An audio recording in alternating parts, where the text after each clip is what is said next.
Aujourd'hui, elle présente une plaie très importante en tête qui ne se refermera pas. C'est pourquoi on l'emmène aujourd'hui en clinique en Belgique pour essayer de lui apporter les meilleurs soins possibles. Et voilà, on va prendre la route, alors on vous emmène avec nous dans cette histoire.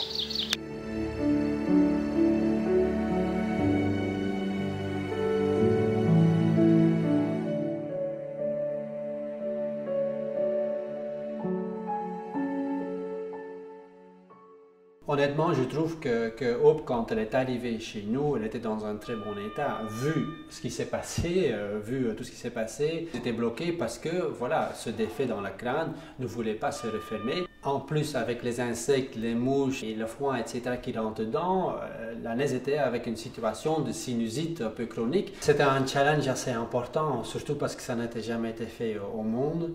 Bien sûr, on avait peur. Déjà, l'anesthésie pour une ânesse si longtemps, une chirurgie si lourde, on a crossé les doigts, tu vois, pour que ça aille, qu'elle allait réveiller, etc. Après la première étape, voilà, on était soulagés, la chirurgie était bien passée, c'était bien fermé.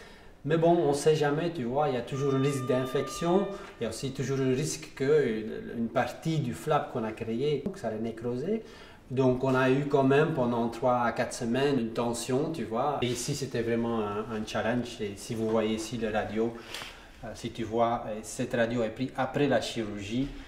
Donc déjà en France, vous avez enlevé pas mal de balles. Moi, pendant la chirurgie reconstructive, j'ai enlevé pas mal de balles. Et vous voyez encore maintenant qu'il y a peut-être encore voilà, une centaine de balles. Et il y en a ici qui sont à 3000 mètres de cerveau. Donc Hope, c'est quand même une ânesse pour moi spéciale, c'est vraiment une battante à fond. La chirurgie était longue, l'anesthésie était lourde, tu vois. C'est sûr qu'il a ce drive, ce vouloir vivre avec elle qui était pour moi la moitié de la guérison. Elle n'a pas volé son nom, hein. Hope, c'est vraiment, il fallait beaucoup d'espoir ici pour survivre cet impact. C'est vraiment un miracle qu'elle est encore avec nous.